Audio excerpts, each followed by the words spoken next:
This week on Retro MMO, Bobble hires goons, Flurp goes mental, and Evan has sex experience. Yo, dude, it's Retro MMO. Look at this. Huh. The first stream of the week saw Evan continuing work on the new engine. He added a feature that would let you know when a party invite was removed. He also added a feature that would save this from happening. Man, I do love farming for padded garbage. It's so fun. Oh shit, what's that? Oh fuck, I pressed the back button again. I'm on this fucking shit again. Oh man. This feature would mean that it would be impossible for you to accidentally leave the game, saving countless times that I've been in a battle and lost half my gold because my fat fingers accidentally pressed the reload page button. Also on this stream, Flurp decided to go absolutely mental and went to town on the wiki. While the wiki for Retro MMO was already fairly up to date, Flurp spent 13 hours making sure everything was perfect. This means that if you want to look something up, the wiki will now quite literally tell you anything you want to know. Now, of course, it wouldn't be a Retro MMO stream without Hobie saying something completely whack.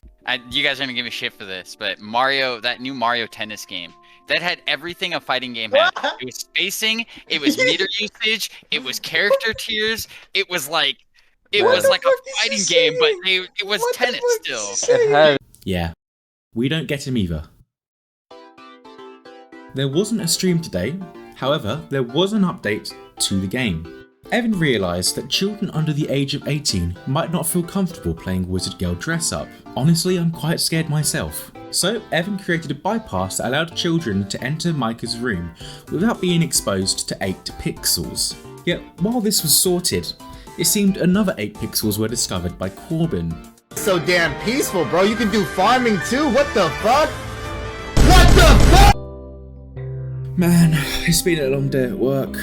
You know what? I'm looking forward to just relaxing, sitting down, and watching Evan work on Retro MMO.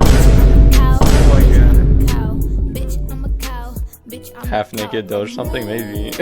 Doge. God no. Today was a fairly average stream. Retro MMO got an outside review, and Evan became sidetracked on some music videos. However, one thing that was shown off was a cursed version of Wizard Girl Dress Up created by Owl. So I just wanted to show off the Halloween update though for Wizard Girl Dress Up real quick.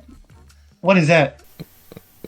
So it's actually, the problem is it's really loud, and it also plays it backwards, but it kind of slapty. And if you click the button, it doesn't make it, it doesn't actually mute, it doesn't work, but it pauses the background. But then if you go to settings and you turn the volume down, then it works. It's also just kind of confusing though, and I also don't like it because it gives you the middle finger when you are hovering. This version is currently up on the Retro MMO Patreon page, so if you want to have a go, be sure to subscribe over there. You stupid. They're not. What's 9 plus 10? 21. Today saw the release of Evan's mum. Okay, so... Oh, was I supposed to choose her underwear? Well, not the release, but she appeared in a Retro MMO devlog about Micah. The devlog explained Micah's entrance to the Retro MMO universe, but at the end featured a reaction to Wizard Girl Dress Up from Evan's mother. On a side note, I want to point out that Evan completely disregarded Flurp and told his mother that he made the art. Oh. Nice. Did you make that? I drew all of this, yeah. Huh. Evan's mother seemed interested in how Evan knew what a woman looked like. How do you know so much about women's fashion? If only she knew what her son was really making. She doesn't know. She doesn't know.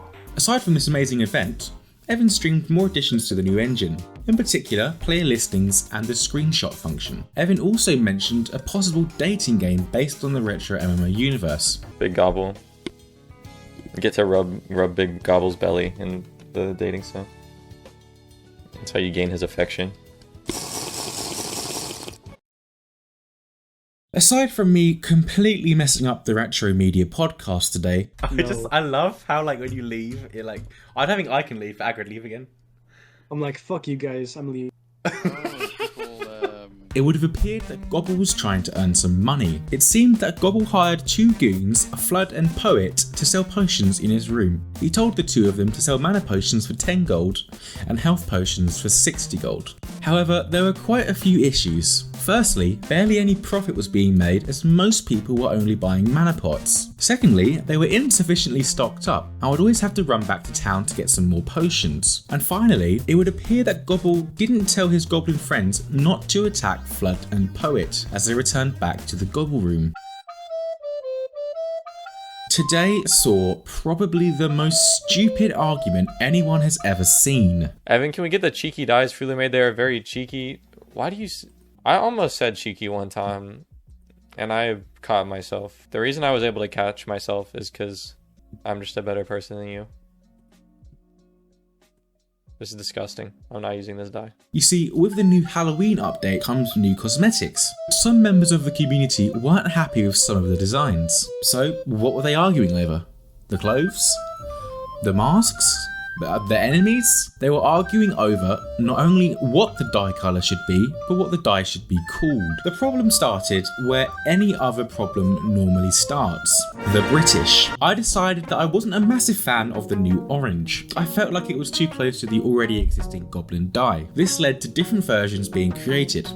For the sake of it, the two main dyes that were argued over were the orange and black dye and the orange and green dye. After going back and forth for the majority of the stream, we eventually settled on the orange and black dye. But yet that wasn't the end of it. Then came the naming. People couldn't decide whether to call it the Halloween dye or the pumpkin dye. I'll save you the explanation, but it ended up being called the pumpkin dye, while the orange and green dye was coined the vomit dye to my displeasure. You know what? Even though orange and green is the shittiest one, I'd probably charge like 500 bucks for it. Just cause fuck you. You really gotta pay if you want this. I have learned to never hold an opinion ever again. Thank you for watching this week on Retro MMO. Don't forget to subscribe, and remember, you can play Retro MMO right now at the link below. Until next week.